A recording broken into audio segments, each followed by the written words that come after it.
Jayo Radha Madhava Kunja Vihari.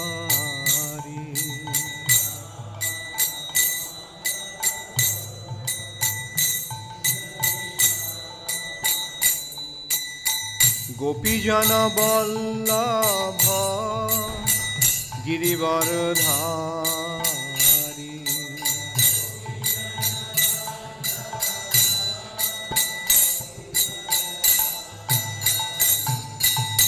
Gopijana Vallabha Girivardhari.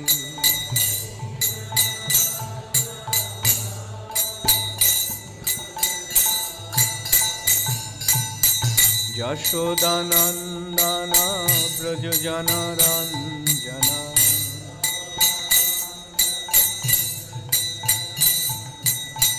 Jashodanandana Brajajana Ranjana.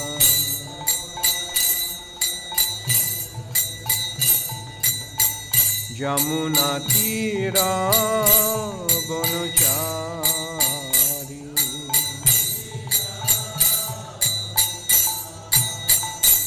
Jamuna Tira Vanachari.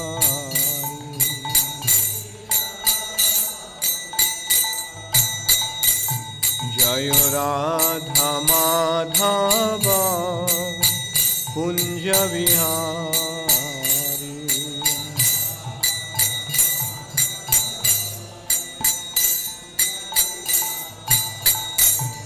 Jayo Radha Madhava Kunja Vihari.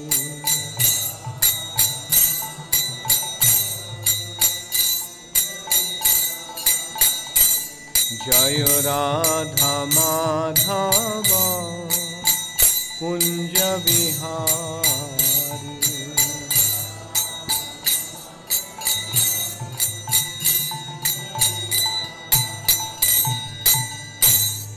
Namo Vishnu Padaya Krishna Prishtaya Bhutale Srimate Bhakti Vedanta Swami Niti Namine Namaste Saraswati Deve Gauravani Pracharine Nirvishesha Shunyavadi Paschat.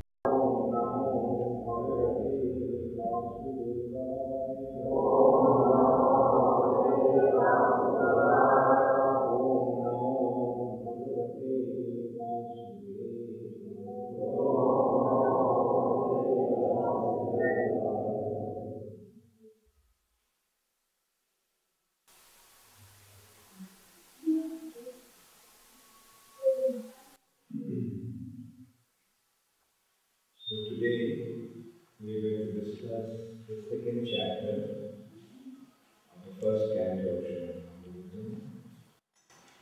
This chapter is entitled as Divinity and Divine Service. How many of you remember the first chapter? What we discussed about the first chapter yesterday? Okay. What about others? How many of you did not understand what we discussed yesterday?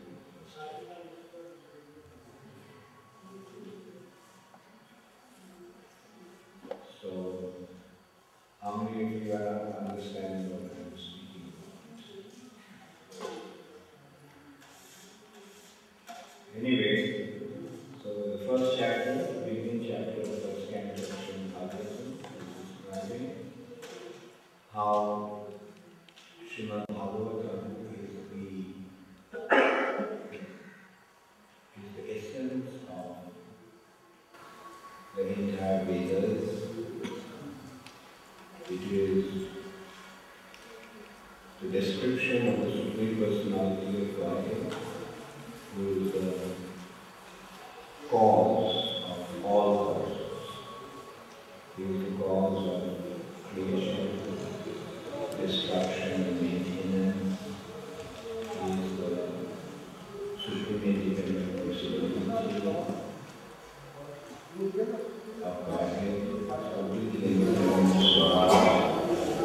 And we one gets to understand him, his threefold miseries are completely uprooted. And then it describes how Srimad Bhagavatam is the ripening fruit of the desired tree of Vedic truth.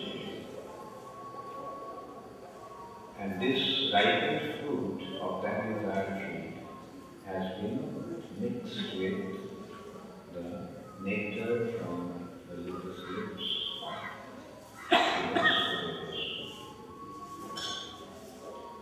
And then Srimad Bhagavatam begins like what's the background of Srimad Bhagavatam. The sages in Naimisharanya, 60,000 sages assembled in Naimisharanya, and there they were performing a 1,000-year-long sacrifice. And one morning, after offering the sacrificial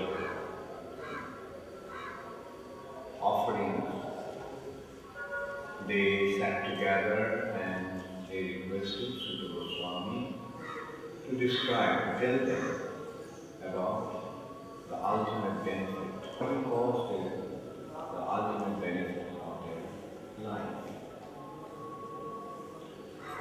Ta ekada tu munaya prātar bhutokādaya satkritam sutamasinam bhakti-chiritam āvara.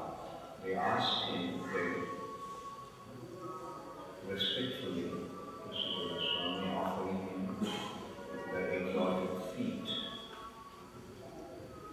They said, Taya khalu purāṇāni seti masāni akhattanam pathitāni dharmaṣāstrāni yāni. You have mastered all the scriptures, Purana, Itihas, Dharma-shastra, the entire Veda you have mastered.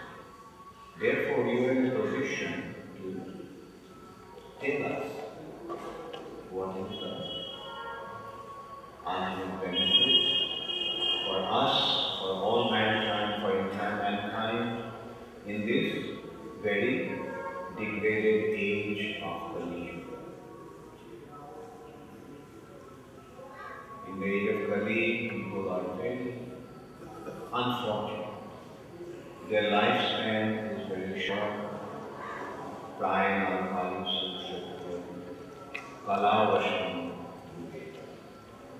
In the age of Kali, the duration of life, Ayu, is very short. Prayana Alpa Ayusa Samchaya Kalavasham Viveka, in the age of Kali. And on top of that, Manda Sumanda Matayo. They are very lazy. Manda, they are Sumanda Matayo. Their mentality is very degraded. And Manda Bhavya, they are very unfortunate also. And because of that, they are constantly troubled by different types of material calamities. Now on the other hand, Burini, Buri Karmani, Shodopani.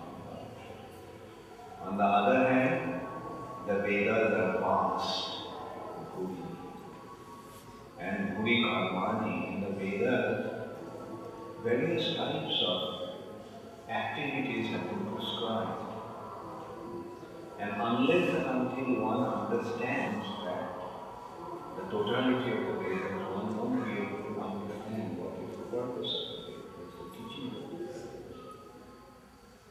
So in a situation like that, now we the Vaishnavas are assembled here in this holy land.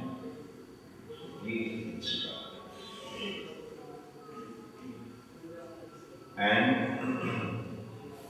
so then, this chapter, chapter 2, is describing what happened after that.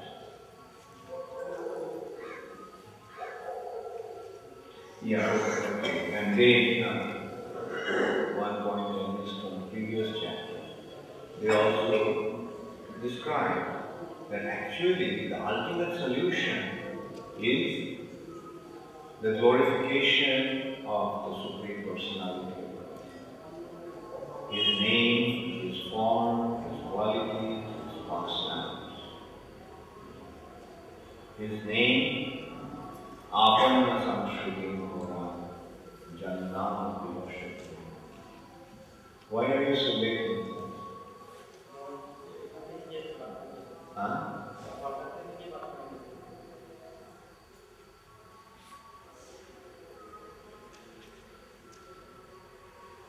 Don't take these classes so lightly. Can you come to the class sometime? They cannot be left. What is the excuse?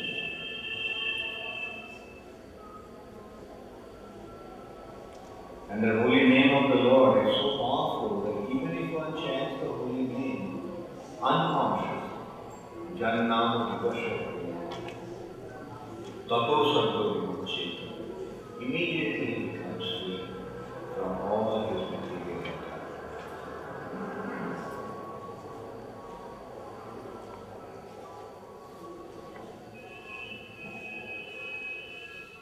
And the lotus feet of the Lord is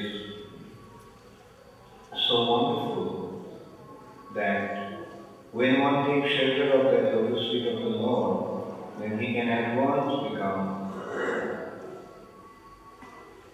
purified. Whereas the water of the Ganges purifies one after prolonged use. Jatpada samsaya munaya prashamanana satto kunantu upaskrishta sarthunna. And who will not glorify the Supreme Personality of God in order to become delivered from the vices of the age of Kali, age of Kali.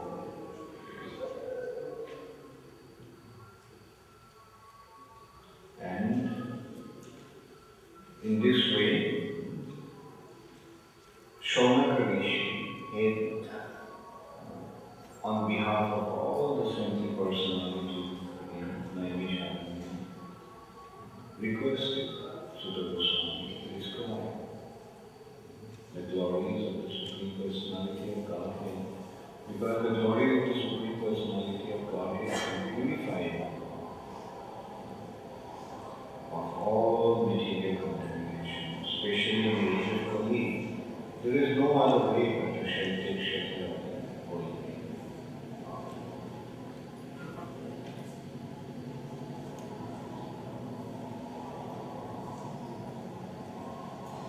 Then the last verse was Bruhi Yogeshware Krishna Brahmane Dharma Varamani Sham Kashtam Adhuna Vedi Dharma Kam Sharanam Vata.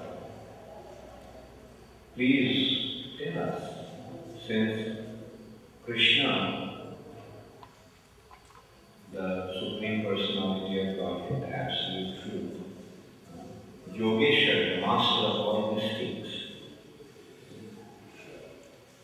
since he has departed, since he left this material nature and went back to the spiritual sky, Krishna, who is the protector of Dharma, whose shelter Dharma has taken now? Dharma Kam Sharanam. Then comes to the second chapter, Ugraśravā Sūta Gosvāmī, the son of Romaharṣaṇa, being fully satisfied by the perfect question of the brāhmaṇas, sang them and thus attained So Śukadeva Gosvāmī is very pleased to hear this question, because these questions are very relevant. Actually, an intelligent question always inspires us people or a devotee. All spiritual topics, the Vedic literature actually is a matter of questions and answers. What is Bhagavad Gita? Bhagavad Gita, Arjuna is asking the questions, Krishna is answering. Then Srimad Bhagavatam also we see questions and answers. The sages of Naimisharanya, or on behalf of the sages of Naimisharanya, Shonaka Rishi is asking the questions and Sūta Gosvāmī is answering. Parikshit Maharaj asking the questions, Śukadeva Gosvāmī is answering. Or sometimes they will describe, like Vidura is asking questions, Maitreya Rishi is answering. In this way, it's a matter of question and answer. Prachetas are asking questions, Lord Shiva is answering.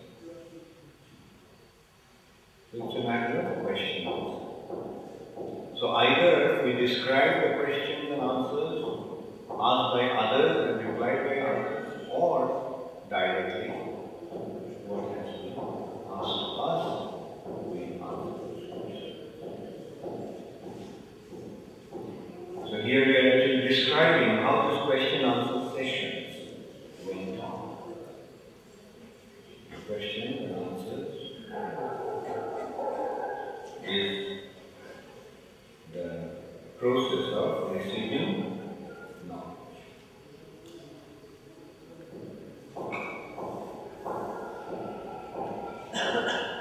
So at first Śukadeva Gosvāmī offered his respects to his spiritual master. Who is Śukadeva Gosvāmī's spiritual master? Is Śukadeva Gosvāmī. Śrīla Sūta Gosvāmī said, "Let me offer my respectful obeisances unto the great sage, Śukadeva Gosvāmī, who can enter the hearts of all. When he went away to take up the renounced order of life, living home without undergoing reformation by the sacred trade or the ceremonies observed by the higher caste, his father, Vyāsadeva, fearing separation from him, cried out, 'O my son, indeed only the trees which were absorbed in the same feelings of separation echoed in response to the begrieved father.'" So Vyāsadeva was very much perturbed that Śukadeva Gosvāmī left home right after his birth. Śukadeva Gosvāmī didn't want to come out of his mother's womb, considering the condition of the material. He felt that it's a very undesirable place to be. So he didn't want to come. So he preferred to stay in his mother's home. For 14 years he stayed. And then when he came out, he just walked. Left home. And Vyāsadeva was concerned that my son is leaving home without being properly educated or properly instructed on the spiritual subject matter, and without being properly reformed through the ceremony of Upanayan or initiation. But Śukadeva Gosvāmī was a self-realized soul even before his birth. he was completely absorbed in Brahman realization. So Vyāsadeva then went after him when Śukadeva Gosvāmī left home.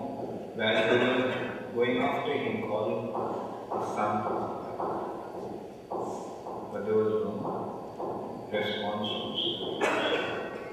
The only response came from the tree because of the echo. He was calling, "Oh my son, oh my son." And the trees also echoed, "My son."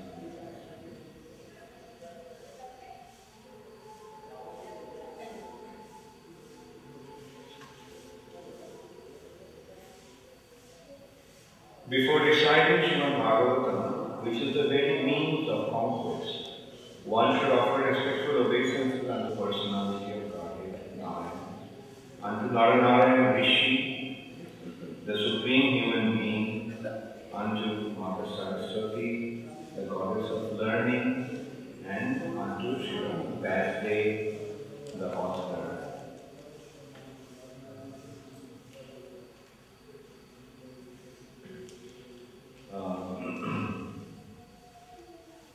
One verse. So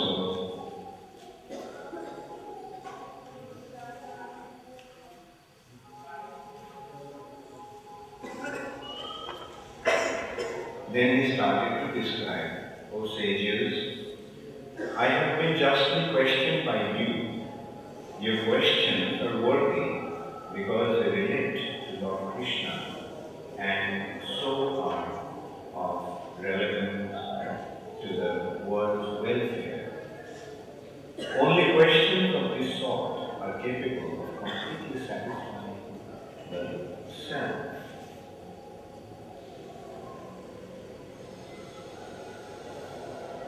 Then he comes to the point. What is the point? This is a very important verse.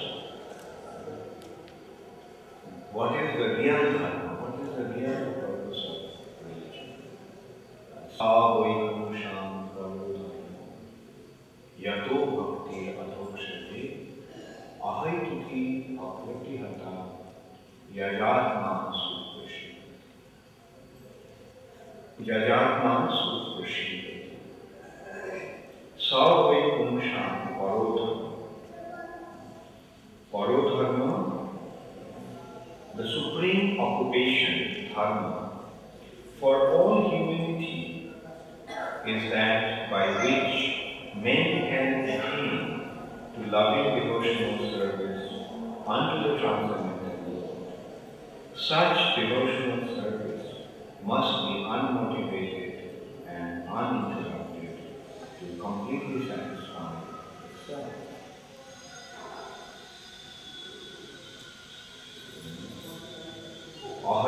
So this devotional service must be ahaituki and ahaituki.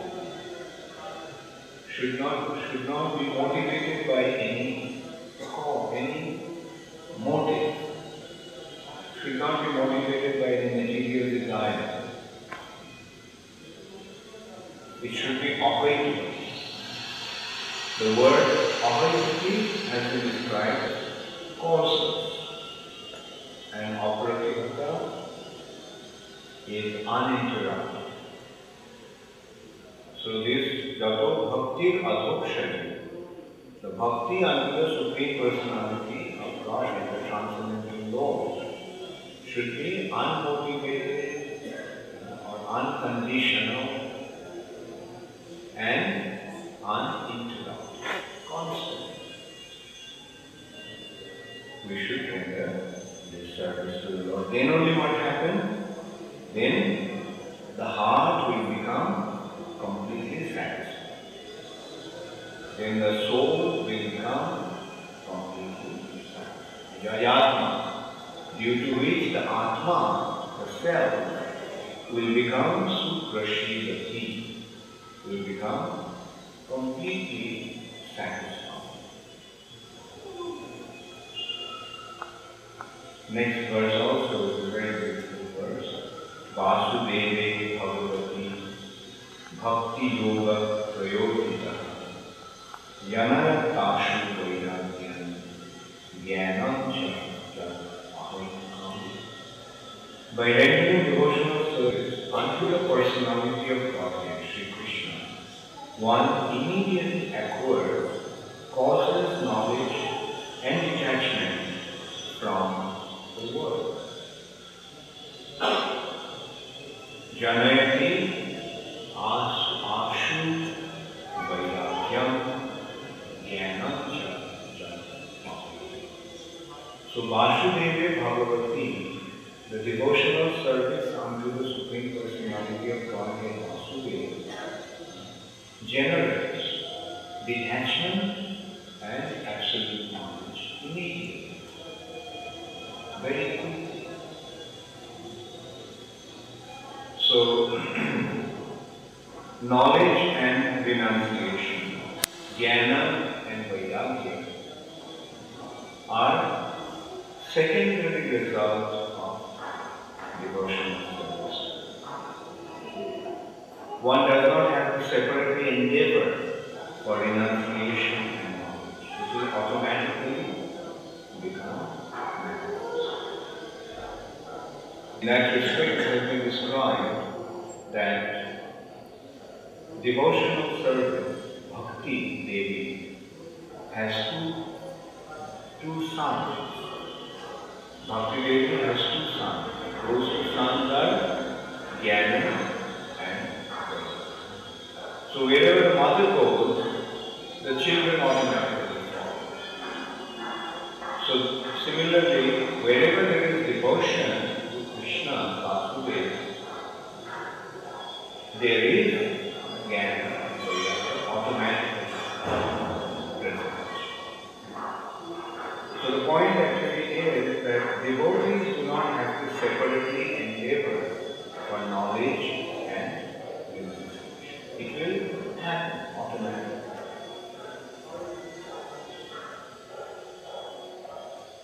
So this verse also is very important, so try to memorize this verse. At some point I would like you to make it a point to memorize the verses.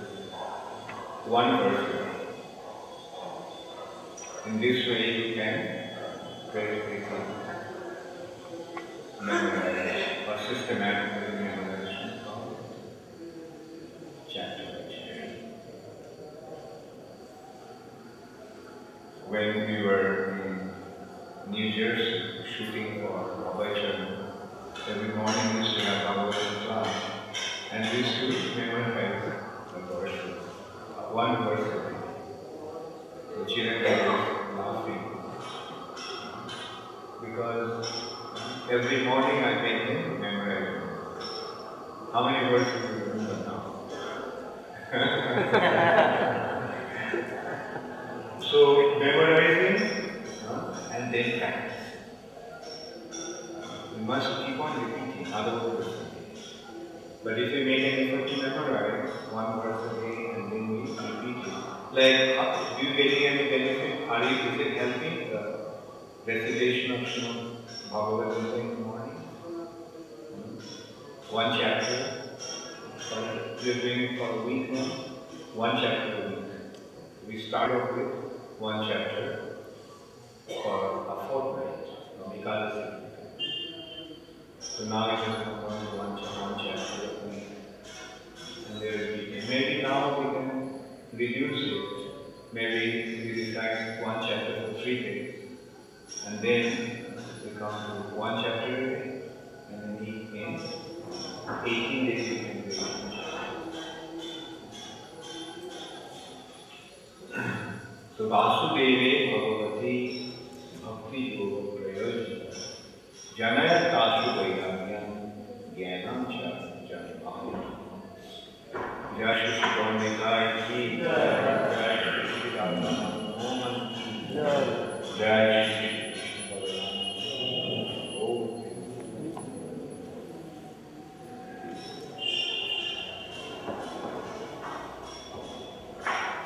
Vasudeve Bhagavati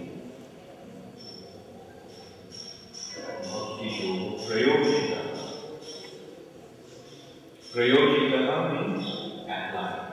When this bhakti is applied to Vasudeva, that's a very beautiful presentation. When bhakti yoga is applied to Vasudeva, then what happens? Janayat Vasudeva Jnana. You apply bhakti yoga to Vasudeva and you immediately have Jnana and Vairagya. Now Jnana and Vairagya is important. One has to become detached. If one remains attached to the material nature, it is difficult for him to get himself, to free himself from the material world.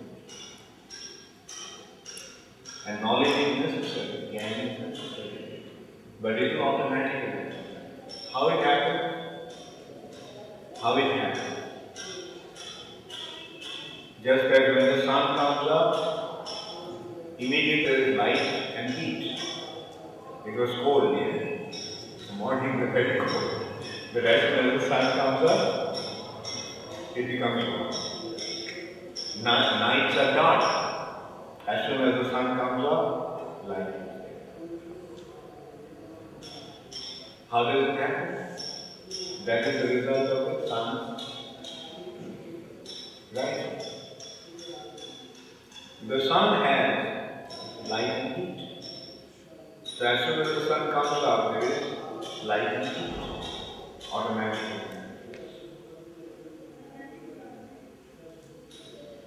Or does one have to light up big searchlights, floodlights? No, this is the sun automatically does that. We do not have to make any endeavor ourselves to light up. Sun will appear in the full being.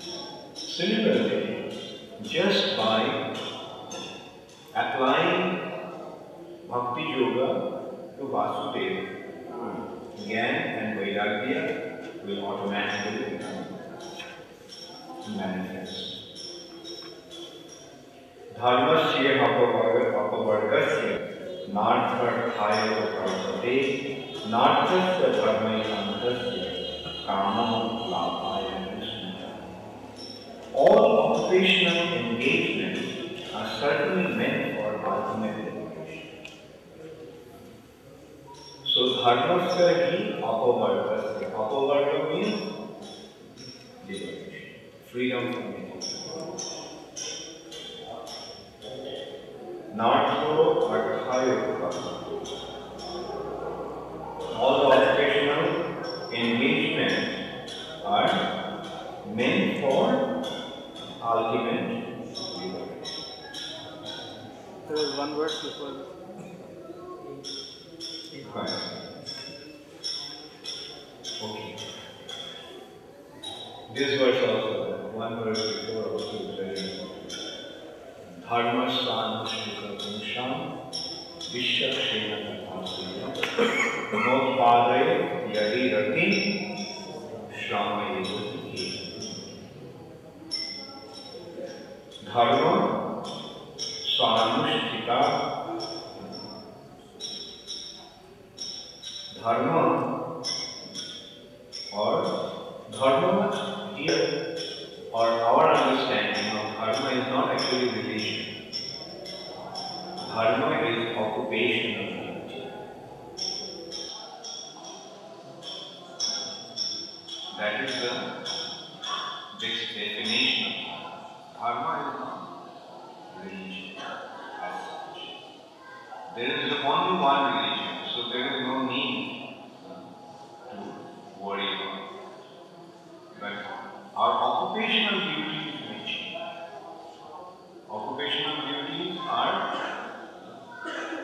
can be two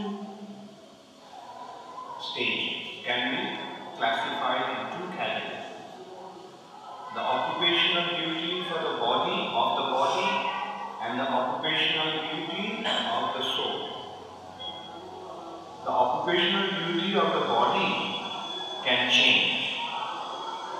For example, what is the occupational duty of a cow? Cow's body. What is the functioning or the purpose or activity of the cow's body? Cow's body, what does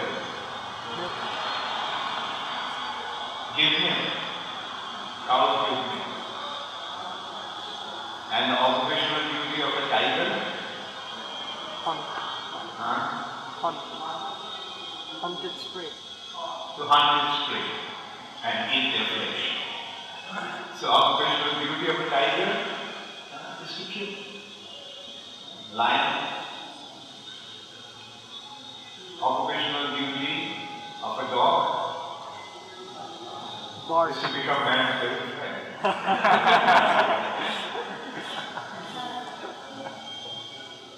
So these are the occupational duties changing due to the body, due to changing of body. The cow that gives milk and nourishes human beings. If the same person, if the same soul next goes to a lion's body, what will he do? He'll eat the same person. Right? The body will change. According to the body, the occupational duty will change. Similarly, when it comes to a human being, when one is a Shudra, what will be his occupational duty? To serve. When he is a Vaishya, what will be his occupational duty? To cater to the demands of the society. When he becomes a Kshatriya, what will be his occupational duty? To give protection to the society. And when one becomes a brāhmana, what is his occupational duty? To impart knowledge, spiritual knowledge. So according to the occupation, body is changing, occupational duties change. But the occupational duty of the soul, what is the occupational duty of the soul? Is to serve Krishna. Now, the occupational duty of a lion soul, a cow soul, a Sudra soul, a brāhmana soul is the same. As long as he is in his body consciousness, his occupational duty may differ. But when he becomes situated in his spiritual life, becomes situated in his soul, then there is only one occupation. So the occupational duty of the soul is one. And what is that? The service. Therefore, it is called Nityata. And the occupational duty of the body is called Maini. The body is the Nimitya and the dharma of the body is Maini. Whereas the occupational duty of the soul is constant. Therefore, so here it has been pointed out. Dharmaṣaṇu śrītapuruṣaṇu vishakṣena katha suyam notpādaya yadiragim shramati. The occupational activities a man performs according to his own position are only so much useless labor if they do not provoke attraction to the message of the personality of God. Vishakṣena, who is Vishakṣena? Vishakṣena is the personality. Krishna. And then the next one, all occupational engagements are self-made for ultimate liberation. They should never be performed for material gain. Should we perform dharma, our occupational duty, for material gain? Especially the spiritual activities should not be motivated by material. It should be performed only for the sake of ultimate liberation. Furthermore, according to sages, one who is engaged in ultimate occupational service should never use material gain to cultivate sense gratification. Life's desire should never be directed towards sense gratification. Kamasya nendriya priti labho jivesya javana jivasya saptarya not through the Śrīla Sūta. Life's desires should never be directed towards sense gratification. One should desire only a healthy life or self-preservation, since the human being is meant for the inquiry of the absolute truth. Nothing else should be the goal of one's life. So in this way, who is instructing? Śukadeva Gosvāmī to the sages of meditation upon their question. The next verse is very important. Try to memorize this verse also. Vadanti tattva vidasattvam jajnanam advayam brahmeti paramaśmati bhagavan. Learned transcendentalists who know the absolute truth call the non-dual substance Brahman Paramaśma. Although the substance is non-dual, it is identified by three names: Brahman, Paramaśma. That will be explained in Srimad Bhagavatam. The thing is, the Jnanis recognize that absolute truth, non-dual absolute truth as Brahman. The yogis realize that same absolute truth as Paramaśma. And devotees recognize him as Brahman.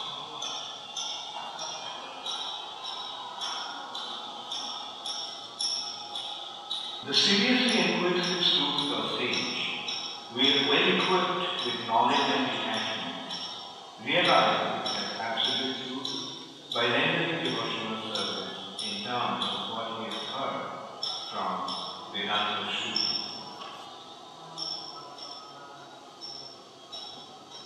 O best among the twice born, it is therefore concluded that the highest perfection one can achieve by discharging the duties prescribed for one's own occupation according to caste, division, and orders of life is to please the Supreme Personality.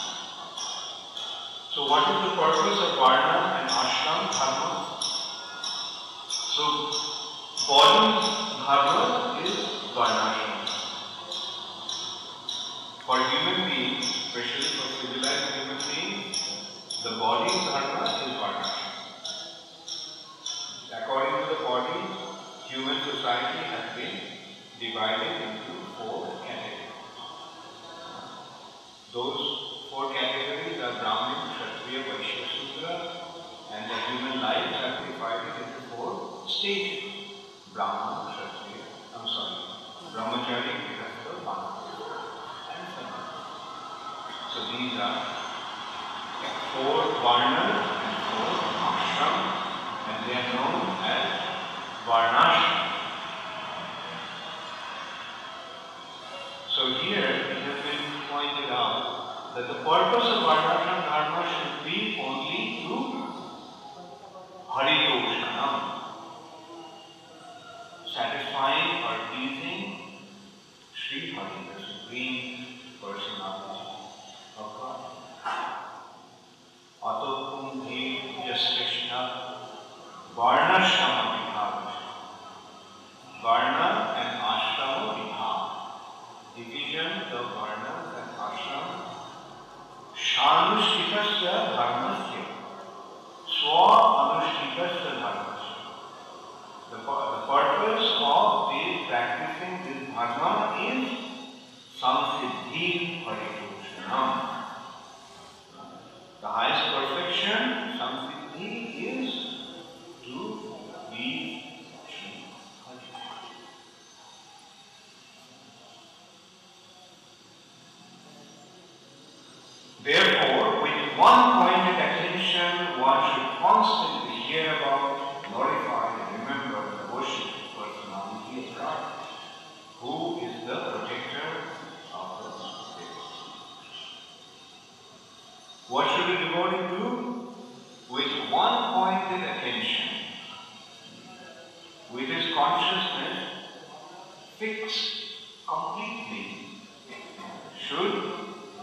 So these are the four things. Shrotavya. Shrotavya means must be heard about. One must hear. And kirtitavyascha, glorify. Hear, glorify, dheya, meditate upon, and ujjain, worship. Nityada, all the time.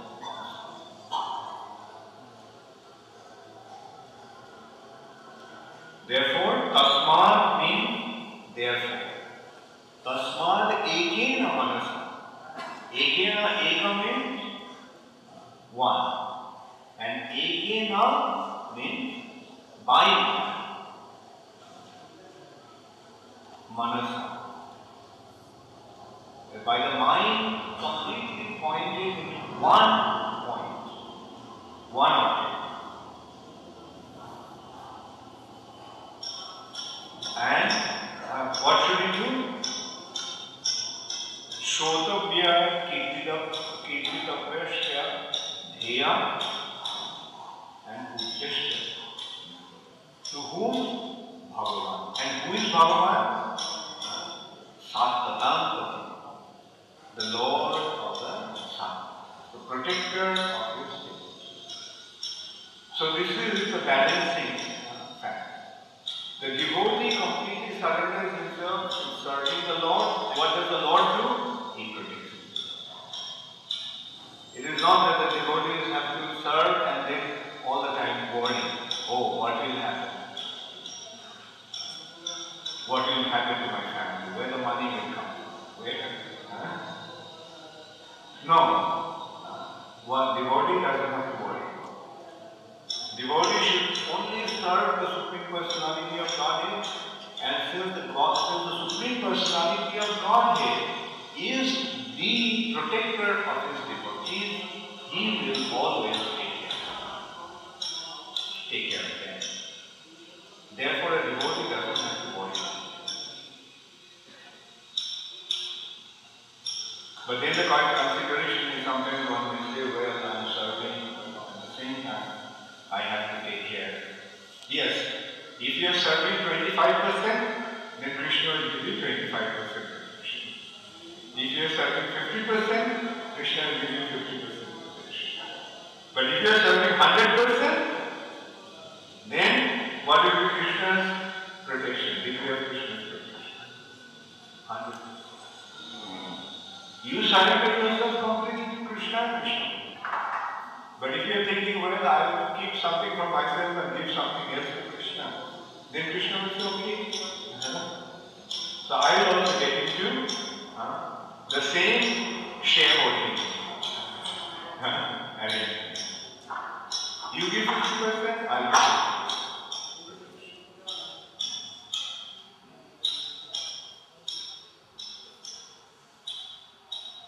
With sword in hand, intelligent men cut through the binding knots of reactionary war, karma, by remembering the personality of God. Therefore, who will not pay attention to the message? I'll just quickly go through. O twice born sages, by serving those devotees who are completely free from all vice, great service is done. By such service, one gains affinity for hearing the message of God. Jai Shri Krishna Balaram, Jai Shri Shri Radha, Jai Shri Swami.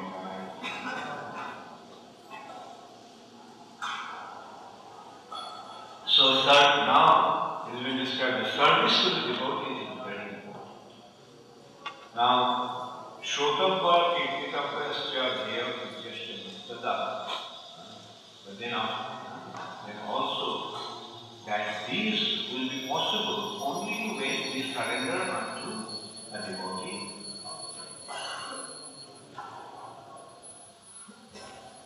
Then these verses, next few verses are very important. Srimad Bhagavatam Krishna, Ugraśravā Kirtan, Vittanta Swāgopurāni,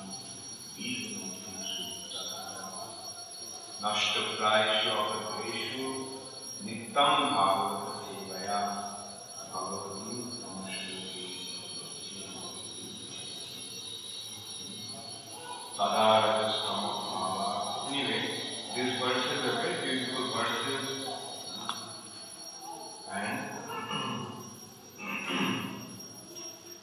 so I'll just read the translation. Shri Krishna, the personality of Godhead, who is the Paramatma, super soul in everyone's heart, and the benefactor of the truthful devotee, cleanses desire for material enjoyment from the heart of the devotee, who has developed the art to hear his message, which are in themselves virtuous when properly heard and chanted.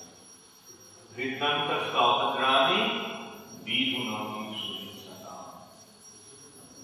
Surit Satam, when one takes to devotional service, then very quickly the Supreme Personality of Godhead purifies all the impurities from his heart. By regular attendance in classes on the Bhagavatam and by rendering of service to the pure devotee, all that is troublesome in the heart is almost completely destroyed, and loving service unto the personality of Godhead, who is praised with transcendental song, is established as an irrevocable fact. As soon as irrevocable loving service is established in the heart, the effects of nature's modes of passion and ignorance, such as lust, desire, and hankering, disappear from the heart. Then the devotee is established in goodness, and he becomes completely happy. Thus, established in the mode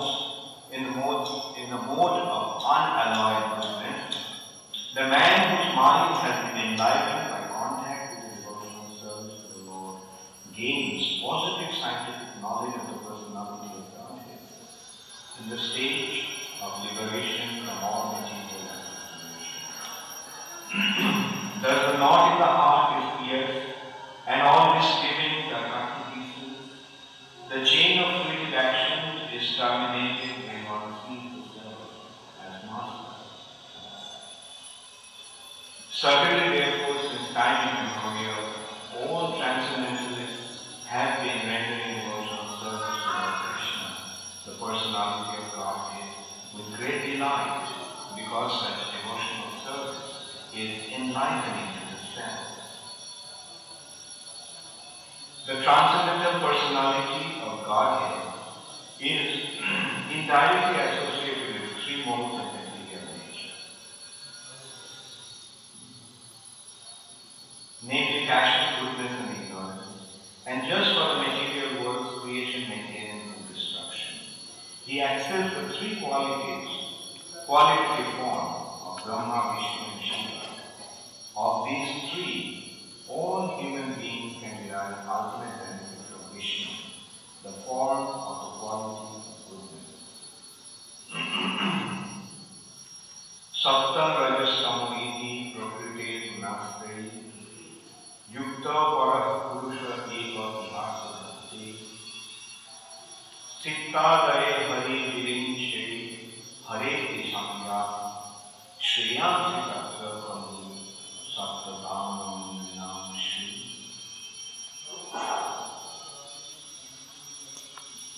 Firewood is transformed into earth.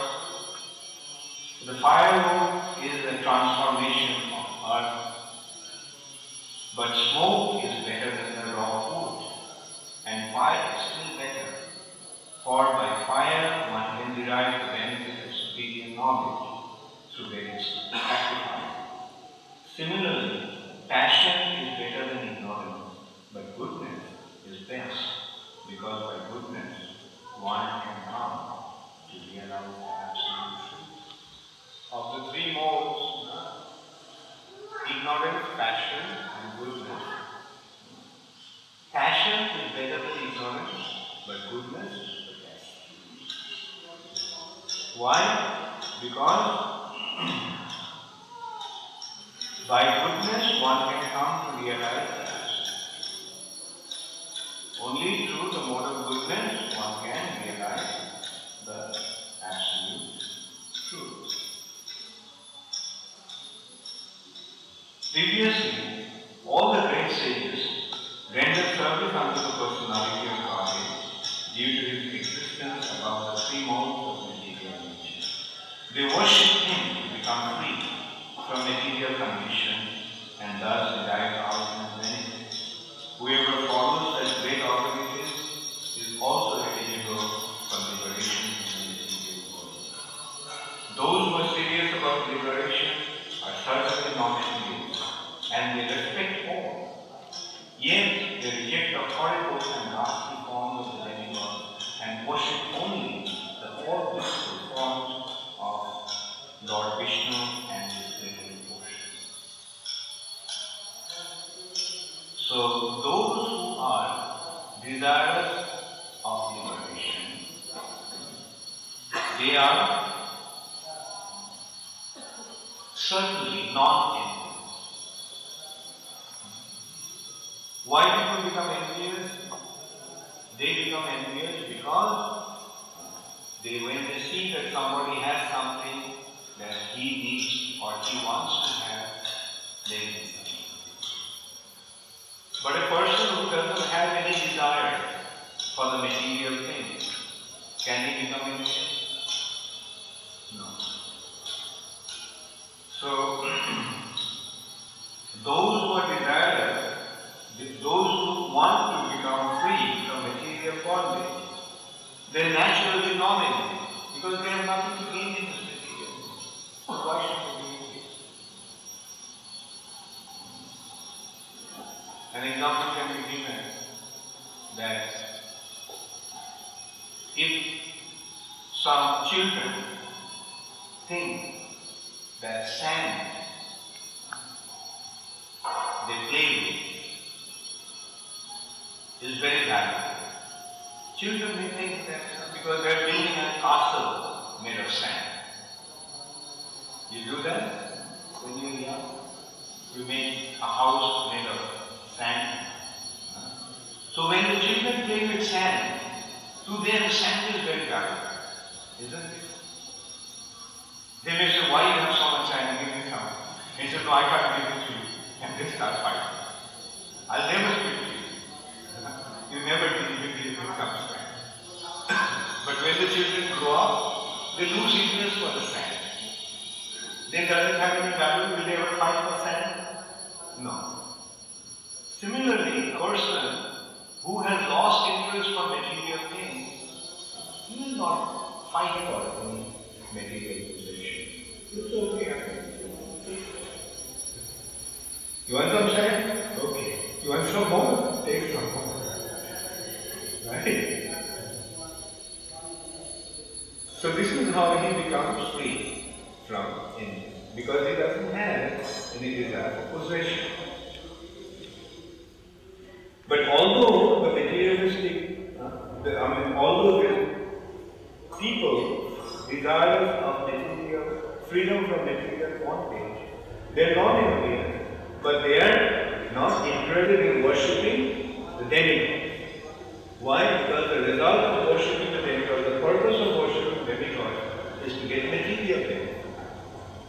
So since they don't need any material benefit, they don't feel the need to worship.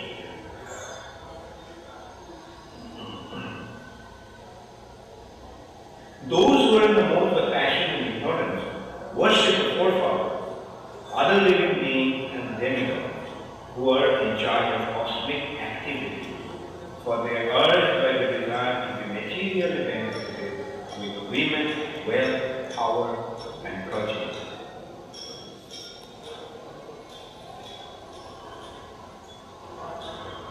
In the revealed scriptures, the ultimate object of knowledge is Krishna, the personality of Godhead. The purpose of performing sacrifices to please Him, yoga is for realizing Him. All fruitive activities are ultimately rewarded by Him only. He is supreme knowledge, and all severe austerities are performed to know Him. Religion, dharma, is rendering loving service unto Him. He is the supreme Lord of life. So what is the ultimate dharma? To render loving devotional service unto Krishna, the Supreme Personality.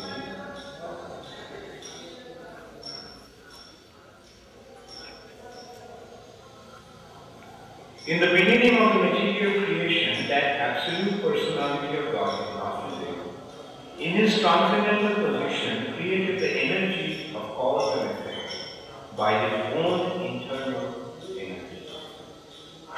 So in the beginning of creation, that absolute personality of Godhead, Vyāsadeva, in his transcendental position, created the energy of cause and effect by his own internal energy. So what is that cause and effect? That cause and effect is karmic karma. As you act according to your reaction.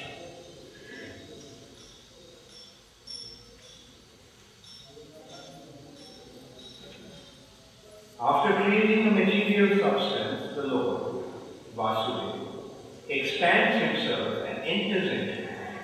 And although he is within the material mode of nature and appears to be one of the created beings, he is always fully enlightened in his transcendental. Although he may appear to be one of the created beings, but he is always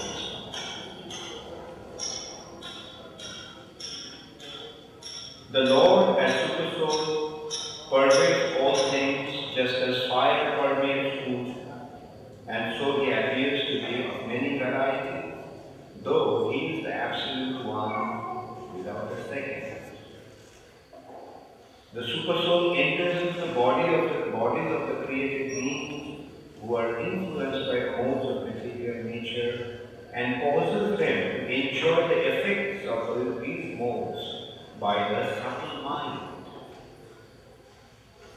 Thus the Lord of the universe maintains all planets inhabited by demigods, men and lower animals. Assuming the roles of incarnations, he performs pastimes to reclaim those in the mode of pure goodness.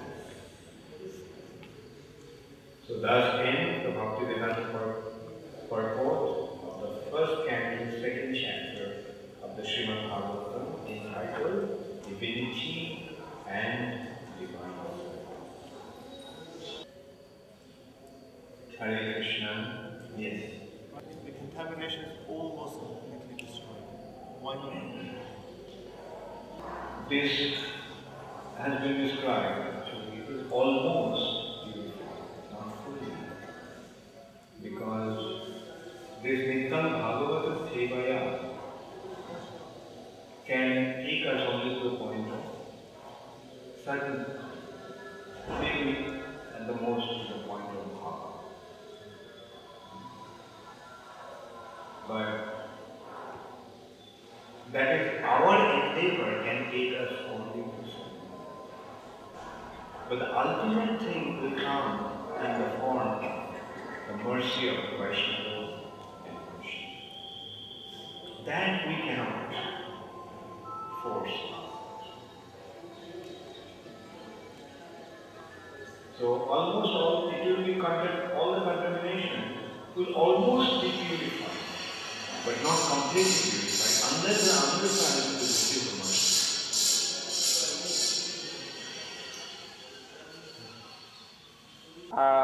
Whereas in the verse it doesn't mention that it is successively progression, but it just says three types. Whereas Prabhupada explains it as a progression.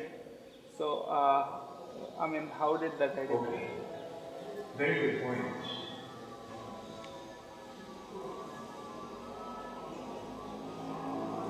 That reminds me, once when I was with Sri Prabhupada in Rishikesh, in the evenings Prabhupada used to give darshan from 5 to 6. And then everybody was all asked to leave. But if somebody was interested, then we continued to speak to them. And So one day, there was a nice sannyāsa, quite young. He was not very old, he was quite young. So I started to speak to him after Prabhupada's darshan. I was sitting and he was actually in my house. Most of the sadhus in India are actually my. So he was insisting that the Brahman realization is the ultimate. And so I quoted this verse. And I told him that that is the first stage.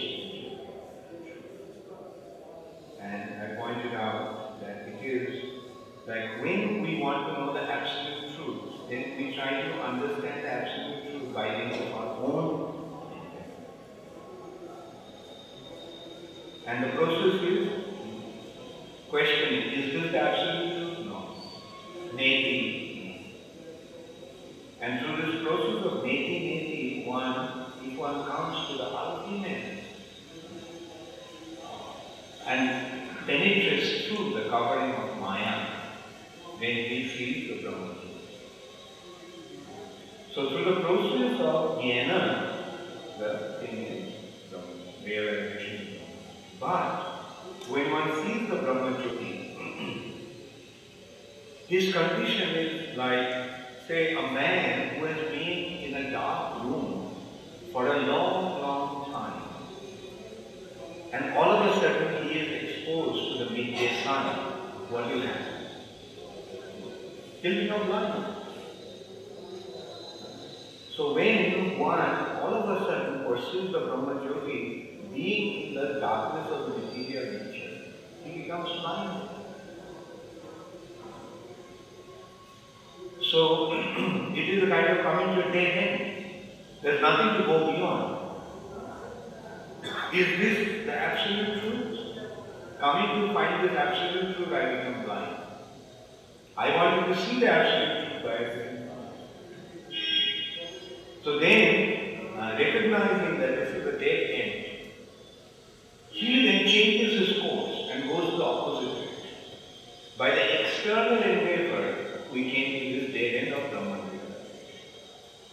So then when he withdraws himself internally, and that process is slow.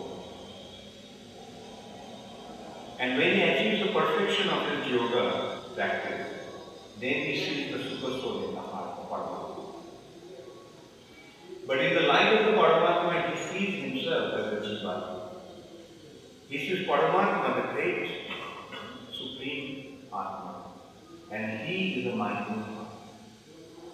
So when someone who is small comes across someone great, what happens? He naturally surrenders. So that surrender is actually the beginning of devotion. When one surrenders to the Lord, then he begins to render devotional service unto Him. So after this Paramatma realization, one becomes engaged in devotional service, and as a result of that, when he achieves perfection, by receiving the mercy of the Lord, then he sees Him as Bhagavan.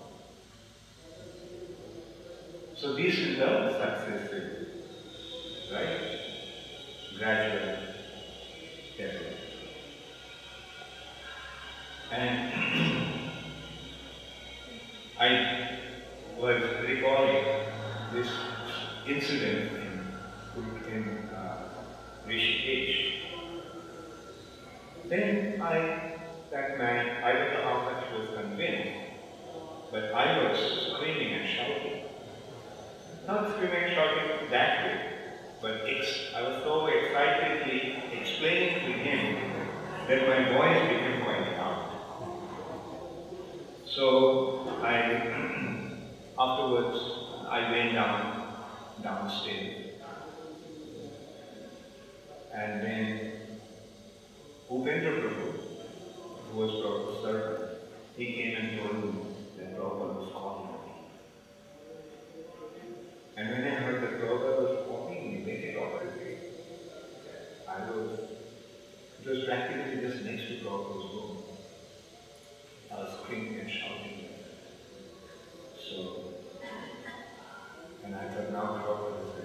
asked me.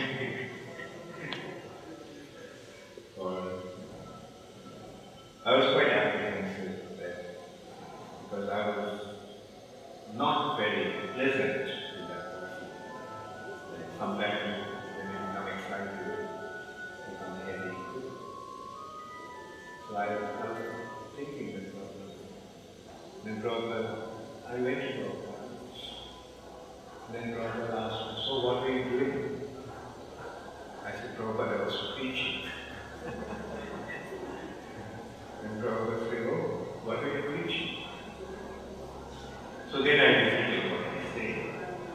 When I said that, Prabhupada was silent. Quite some time.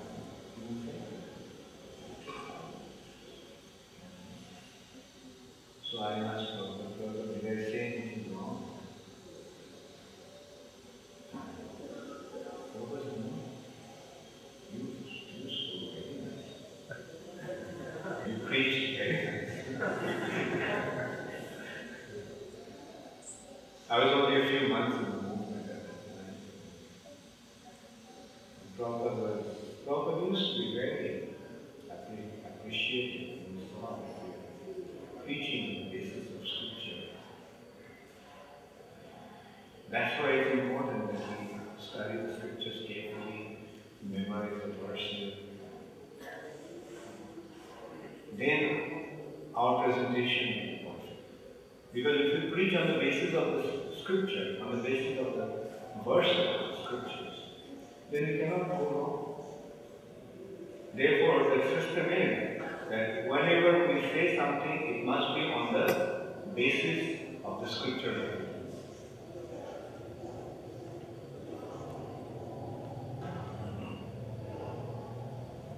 Like the other day, I was preaching, I was giving a class in my school. In the evening, he came to see me in my room and I was giving. He just had given kirtan and Śukadeva Gosvāmī was there and a few other devotees also were there. And I was explaining how two different functions. One is the function of the body and the other is the function of the soul. The center of the function of the body is the mind, or mind, intelligence, or subtle. The center of the gross body is the subtle, or the mind. And the seat of the mind is the head. And the seat of the soul is the heart. The soul is in the heart. The seat of the mind is the head.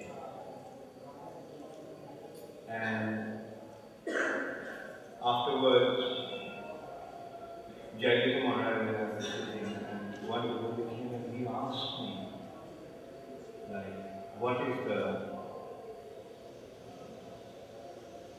the basis of this statement that the seat of the mind is the brain? And for a moment I was stuck. I couldn't remember that I did speak and I spoke quite elaborately on that topic.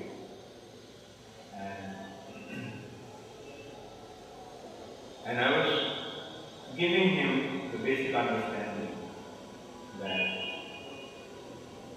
it is such a common understanding that, like, don't we say if somebody is intelligent, we say that he is very, he has a good head, good brain. So mind and intelligence is synonymous to the brain. Whereas when it is a heart, soul, he has a good heart. So, or the activities of the soul is presented through the heart, but the activities of the mind is presented through the head. But fortunately, I was giving like such a common understanding that the seat of the mind is the head. But then I just got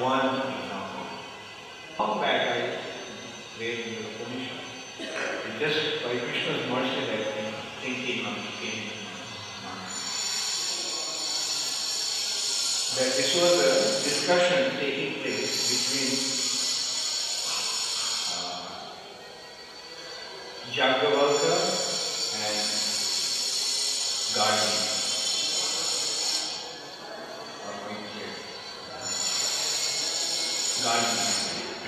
Jaggavalka and Gargi. Gargi was asking questions and Jaggavalka was answering.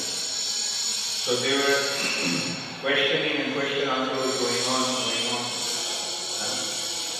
So she was asking, what is the basis of? Say for example, I don't know the details.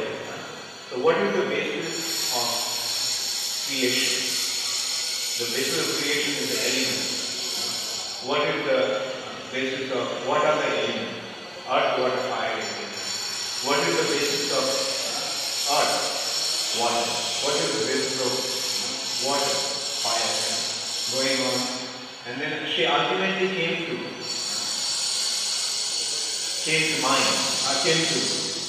Brahman.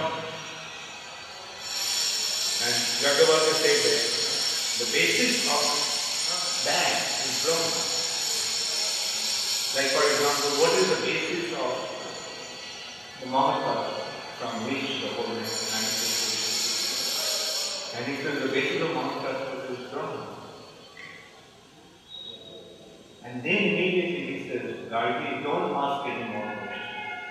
Because if you do, then your head will fall off. And naturally, the question is, sincerely she is asking questions. Why should her head fall off? But then, the answer to that is that after Brahman, you can go only with your mind and soul. Beyond that, you cannot go with it. After Brahman, you can go with it. Therefore, the thing is that if you want to go on beyond that, then you have to give up your head, activities of your head, and you have to go through your heart. And so this was a scriptural evidence that the seat of the mind is the seat of the mind.